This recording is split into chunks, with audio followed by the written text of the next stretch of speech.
বাংলাদেশের রাজনৈতিক অঙ্গনে এখন সবচেয়ে আলোচিত বিষয়গুলোর একটি প্রধানমন্ত্রী তারেক রহমানের নেতৃত্বাধীন সরকারের মন্ত্রিসভায় সম্ভাব্য রদবদল। বিভিন্ন জাতীয় দৈনিক ও টেলিভিশন সংবাদ মাধ্যমের প্রতিবেদনে বলা হচ্ছে, সরকারের 6 মাস পূর্ণ হওয়ার প্রাক্কালে অর্থাৎ আগামী আগস্টের দিকে মন্ত্রিসভায় পরিবর্তন বা সম্প্রসারণ আসতে পারে। তবে গুরুত্বপূর্ণ বিষয় হলো, এখন পর্যন্ত সরকারিভাবে কোনো নতুন মন্ত্রী বা প্রতিমন্ত্রীর নাম ঘোষণা করা হয়নি। বিভিন্ন গণমাধ্যমের তথ্য অনুযায়ী সম্ভাব্য এই রদবদলের পেছনে রয়েছে কয়েকটি কারণ। বর্তমানে কয়েকজন মন্ত্রী একাধিক গুরুত্বপূর্ণ মন্ত্রণালয়ের দায়িত্ব পালন করছেন।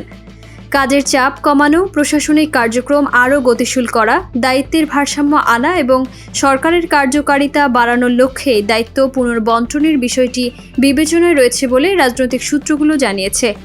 পাশাপাশি সংরক্ষিত নারী আসনের নির্বাচন শেষ হওয়ায় নতুন কিছু মুখকে সরকারের যুক্ত করার সম্ভাবনার কথাও আলোচনায় এসেছে।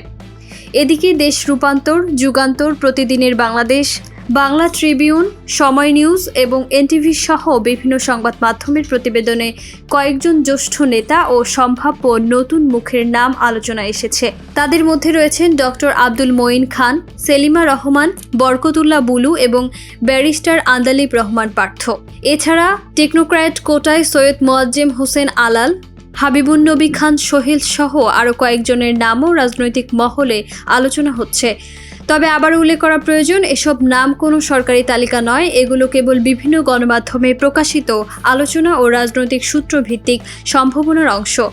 সাম্প্রতিক সময়ে মন্ত্রিসভার কিছু দায়িত্ব পুনর্বণ্টন এবং কয়েকটি পদে পরিবর্তনের ঘটনাও ভবিষ্যৎ রদবদলের আলোচনা আরও জোরালো করেছে।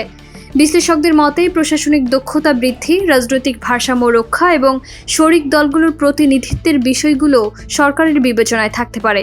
সবশেষে সবচেয়ে গুরুত্বপূর্ণ তথ্য হলো, রাষ্ট্রপতির মাধ্যমে শপথ এবং সরকারি প্রজ্ঞাপন জারি হওয়ার আগে নতুন মন্ত্রী বা প্রতিমন্ত্রীর বিষয়ে কোনো নামকে নিশ্চিত করা যাবে না। তাই বিভিন্ন গণমাধ্যমে যেসব নাম প্রকাশিত হচ্ছে সেগুলোকে সম্ভাব্য আলোচনা হিসেবেই দেখা উচিত, চূড়ান্ত সিদ্ধান্ত হিসেবে নয়।